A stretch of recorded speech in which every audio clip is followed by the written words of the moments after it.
gusta el sol y la mujer cuando llora, las golondrinas y también las señoras, saltar balcones y abrir las ventanas, y las muchachas en abril. Me gusta el vino tanto como las flores y los amantes, pero no los señores. Me encanta ser amigo de los ladrones y las canciones en francés. No soy de aquí, ni soy de allá, no tengo edad. Juan Tortosa, buenas noches. ¿Qué tal? ¿Cómo estamos? Es curioso que para ser uno de los periodistas más decentes hayas contribuido a, no sé, millones de prácticas onanistas en este país. Bueno, conozco a mucha gente de tu edad, porque tú eres todavía joven, que me lo agradece todavía, ¿eh? Ah, porque tú ya sacas las revistillas por ahí. Sí. Es que con internet eso ha bajado un poco, ¿no? No solo ha bajado, sino que tú fíjate, yo creo que retrocedemos, ¿no? ¿Has visto hoy que Facebook acaba de censurar la foto de la portada de Interview donde Marisol salía desnuda? Ah, sí, ¿eh? Sí. Tienen un problema con los pezones, Sí. los de Interview. Bueno, O sea, si salen islamistas degollando o empresarios de Los Wall de Facebook, Street te quería decir, ¿no? tumbando un país, Facebook no tiene problemas. En cambio, ahí sale un pezón y...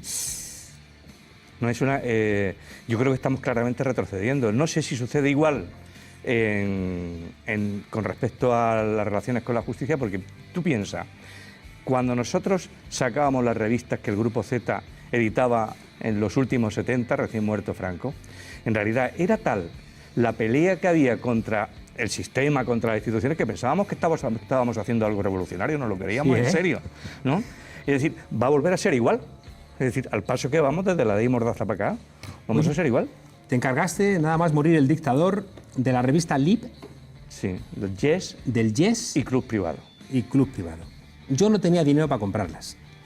Pero si todavía no habías nacido tú. Ah, pues entonces, razón de más.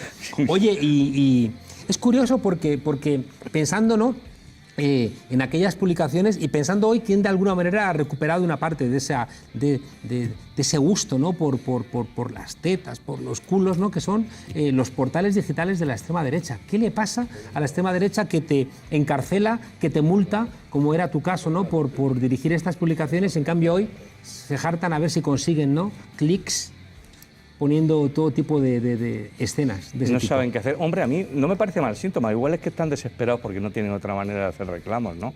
Y es verdad que sus mensajes no calan, ¿no? Yo creo que el periodismo que se hace en según qué portales o en según qué derecha es directamente canalla. Yo creo que tenemos un problema dentro del periodismo, que es que hay un 80% de quienes dicen ser periodistas que no nos representan a una gran mayoría que pensamos que se puede hacer un periodismo decente, claro. O sea, 8 de cada 10. No sé si me quedo corto, hay quien piensa que me quedo corto, ¿eh? Acabas de publicar, Periodistas, el arte, ¿no?, de molestar al poder. Y repasas a la profesión durante la transición y la actualidad. ¿Ha degenerado la profesión? Hay un problema terrible que yo creo que no se ha solucionado desde la propia, lo que tú llamas transición, o a veces régimen del 78. ¿En qué quedamos? Es que la gente cree que cuando decimos régimen del 78 estamos cometiendo el dedo en el ojo y es una expresión politológica. Tenemos la desgracia de ser profesores de ciencia política. Sí. Y un régimen es un conjunto de instituciones, actores políticos y las relaciones entre ellos. Yo creo que cuando, en aquellos años últimos 70, donde se estaba fraguando la Constitución, había una serie de coincidencias entre la gente que se dedicaba a la información y la gente que se dedicaba a la política que hacía que estuvieran muy próximos, ¿no? Se luchaba por lo mismo, se luchaba por conseguir una libertad que no existía, una libertad de expresión que no existía, unas libertades en general y unos derechos que no existían, y todo eso que duda cabe que se era compañero de viaje, ¿no? Había mucha amistad o mucha complicidad entre los profesionales de la información y los que se dedicaban a la política. Diputados. Claro, luego las cosas se normalizaron. Hay gente que ha planteado que eso fue un problema, ¿no? Que Ahí realmente voy, se ahí tomaban voy. copas Exactamente. juntos, se Eso es lo que te quiero relacionaban, decir. Es decir, el problema es... se querían. No, pero el problema todavía viene después. Viene cuando, Y viene desde el 82, cuando ganan los socialistas. Claro que hay muchos periodistas que pensaba que estaba invirtiendo en su futuro y de pronto se queda fuera. Gente que con lo que yo he hecho me merezco lo mejor, ¿no? Con lo que me he sacrificado. Claro, y resulta que al final por Roma no pagó según qué amigos o no amigos, vete tú a saber qué, ¿no? Y claro, eso cristaliza fundamentalmente, se va alargando durante las 2 primeras legislaturas socialistas y a primeros de los años 90, en el año 93, hay una serie ya, hay tal nómina de, entre comillas, periodistas antiguos, amigos de políticos que se sienten agraviados, que nace aquello que tú recordarás, ahí habían nacido seguro, el Sindicato del Crimen. Uy, ¿Te acuerdas? Me acuerdo del Sindicato del Crimen. Yo creo que ese fue el momento de la Pero cuéntanos inclusión. a nuestros jóvenes espectadores. Claro que sí, lo cuento en el libro y ahora lo resumo. Digamos que había una serie de periodistas, y no solo periodistas, sino escritores, que se consideraban que no había manera de sacar del gobierno ya a Felipe González y al Partido Socialista. Y decidieron directamente actuar de manera beligerante. Uno de sus cabecillas era Luis María Ansón, que ya tenía antecedentes golpistas y que luego en este momento después volvió a poder plantear sus veleidades de siempre, ¿no?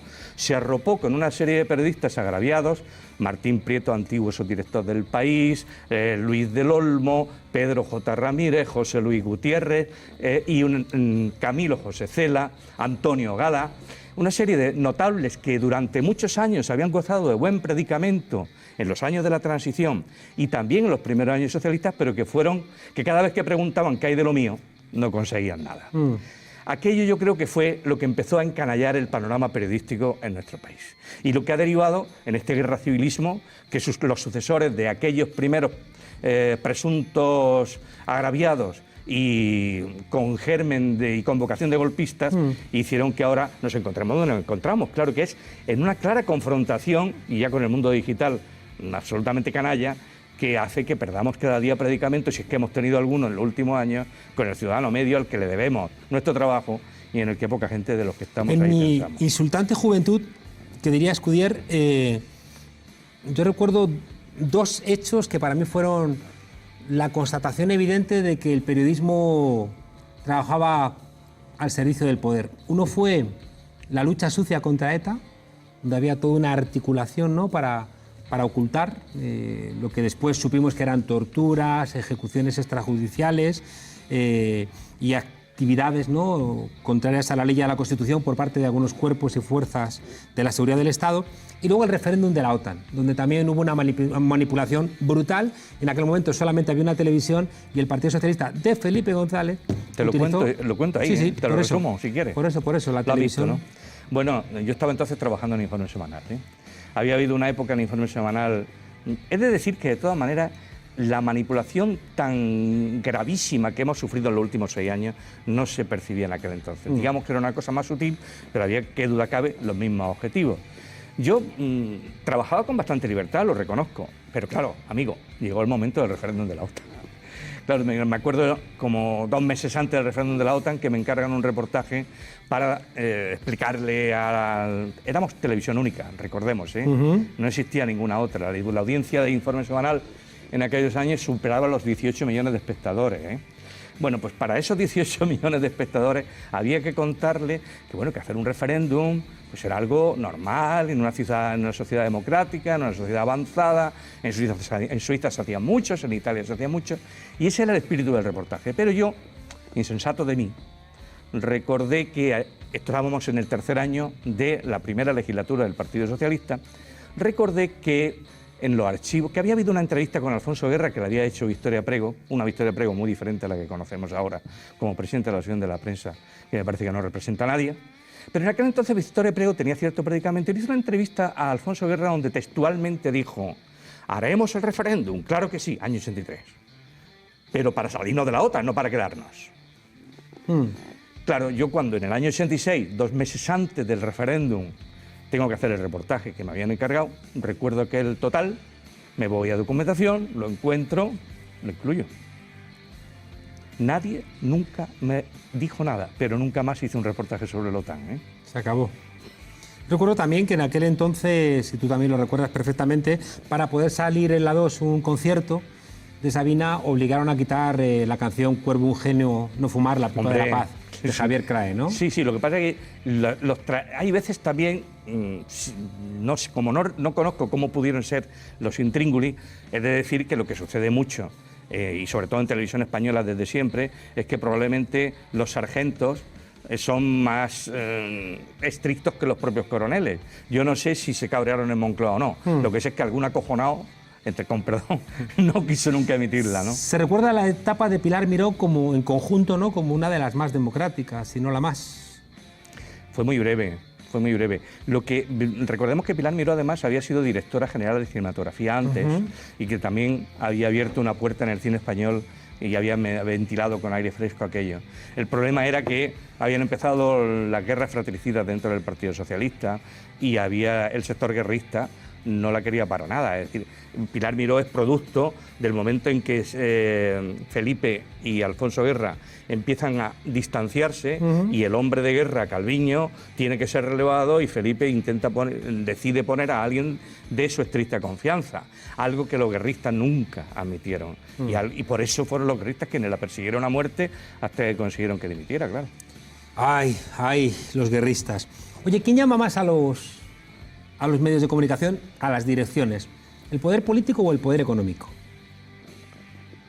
Depende de a quién. Si me hablas de televisión española, yo en televisión española no he sido directivo. Por lo que sé que mucho más los políticos. Ahora bien, yo que he sido, por ejemplo, director de periódico, te diré que me he sentido muy importante cuando he visto que las primeras visitas y los primeros honores que me han hecho y las primeras invitaciones han sido siempre el Corte Inglés y el Opus. Es decir, digo, si hay un periodista que es que no lo ha visitado el Corte Inglés y el Opus, es que no ha hecho nada en este mundo. No, el Corte Inglés pagaba una cuota publicitaria hasta en un panfleto universitario de una sesión trotskista que solamente existía en la parte septentrional de un pueblecito, ¿no? No, pero en nuestro caso es que intentaban directamente seducirnos, eran encuentros familiares, entonces no existía Facebook y no se podían enterar de tu vida por las redes, pues entonces te invitaban a comer, te preguntaban por la familia, intentaban enterarse de tus historias, ellos te contaban la suya, pues eran gente muy cordial, es decir, la gente, lo llaman los del Opus, además meten tacos siempre que hablan y tal y cual, van muy de normales. Es decir, que son un verdadero peligro, claro. Claro, como luego van a misa por la noche pueden decir coño y les perdonan. Oye, hay formas sutiles de desinformación, una de ellas es el entretenimiento. Joder, es que depende de lo que llamemos entretenimiento. Qué duda cabe. Partamos de una base inicial. Si hablamos de la televisión, los que llevan las televisiones fundamentalmente en este país, sobre todo las televisiones privadas, Mauricio Carlotti textualmente nunca se ha avergonzado de decir que él no programa, no hace entretenimiento, no hace información. Él vende publicidad y la rellena con entretenimiento y con información. Entonces, ¿a qué estamos llamando entretenimiento? Claro. Bueno, yo cada vez veo más, cada vez hay más partidos del siglo, cada semana, cada vez las series, ¿no?, funcionan como una suerte de bucle, ¿no?, donde además seleccionan lo que te gusta para que te enganches de alguna manera a ese plato, ¿no?, que te genera adicción. Y luego, sobre todo, con una coartada, que es Su Majestad la Audiencia. Los telediarios son 8 minutos de política y 20 minutos de sucesos, de cosas escabrosas, de elementos de distracción. Eso lo he sufrido yo en primera persona, sobre todo cuando yo estuve plácidamente trabajando en CNN Plus, ¿sabes?, como delegado en Andalucía durante los 12 años que vivió la cadena, y era sumamente feliz hasta el día en que nació 4 y tenía que competir con las demás. Es decir, nosotros llegamos desde el 99, 4 nace en el 2005 y tuvimos 6 años de felicidad. A partir de 2005 sucedió lo que tú dices, las escaletas cambiaron y las prioridades cambiaron. CNN Plus empezó a ser algo de segunda división y lo principal era unos informativos de 4 donde había que estar todos los días en todas las inundaciones, en todos los incendios, en todos los asesinatos, en todas las tragedias del mundo. Y efectivamente, al final, si no contabas, o sea, si te empeñabas en hacer una información que fuera de servicio público, de interés al espectador, que tuviera que ver con la educación, con la sanidad, no había manera de meterla, por lo menos desde provincia. Luego ya... Hemos visto últimamente, Juan, vimos cómo se cambió hasta 5 directores de periódicos. Ese momento fue glorioso. Hemos visto, recordamos aquella... eso fue el 2014, es decir, que no hace tanto. Además, coincide poco después de... O sea, en aquella primavera del 2014 tan gloriosa... Aquel fundido a negro, ¿no?, un poco más atrás de de cuando Canal nos Plus. cerraron a nosotros. Sí, sí. Tú sabes, eso fue además un 28 de diciembre para Masinri. O más recientemente, ¿no? Hemos visto que han desaparecido programas, ¿no? Como Las Mañanas de 4. ¿Qué ocurre detrás de todo Las esto? Mañanas de 4, que además primero le costó el puesto también a Cintora, recordemos. Es decir, primero echan a Cintora y lo sustituye Javier Ruiz y al poco tiempo cierran el programa.